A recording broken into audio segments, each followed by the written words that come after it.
കൊല്ലത്ത് പള്ളിവളപ്പിൽ സൂട്ട് കേസിൽ അസ്ഥികൂടം കണ്ടെത്തി. CSI ശാരദാമഠം പള്ളി സെമിത്തേരിയോട് ചേർന്നാണ് അസ്ഥികൂടം കണ്ടെത്തിയത്.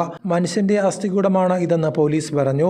ദ്രവിച്ചു തുടങ്ങിയ അവസ്ഥയിലാണ് അസ്ഥികൂടം. മതിലിനോട് ചേർന്നാണ് സൂട്ട് കേസ് ഉപേക്ഷിക്കപ്പെട്ടിരുന്നത്. പള്ളിയിലെ പൈപ്പ് ലൈനിലെ തകരാറ് പരിഹരിക്കുന്നതിനായി പണിക്കാർ എത്തിയപ്പോഴാണ് സൂട്ട് കേസ് കണ്ടെത്തുന്നത്. തുടർന്ന് തുറന്നു നോക്കിയപ്പോഴാണ് തലയോട്ടിയും അസ്ഥികളും കണ്ടെത്തുന്നത്. റോഡിൽ നിന്നും ആരെങ്കിലും സൂട്ട് കേസ് പറമ്പിലേക്ക് വലിച്ചെറിഞ്ഞതാണോ എന്ന് പോലീസ് സംശയിക്കുന്നുണ്ട്. സൂട്ട് കേസ് കണ്ടതിനെ തുടർന്ന് കമ്പുകൊണ്ട് തുറന്നു നോക്കിയപ്പോൾ തലയോട്ടി കണ്ടുവെന്നും ഉടൻ തന്നെ പള്ളിയിലെ മറ്റുള്ളവരെയും പോലീസിനെയും വിവരം അറിയിച്ചുവെന്നും പള്ളി ജീവനക്കാർ പറയുന്നു. പെട്ടിയുടെ കാലപ്പഴക്കവും അടുത്ത കാലത്താണോ ഇവിടെ ഉപേക്ഷിച്ചതെന്നും പോലീസ് അന്വേഷിക്കുന്നുണ്ട്. പ്രദേശത്തെ CCTV ദൃശ്യങ്ങളടക്കം പരിശോധിച്ചു വരികയാണ്.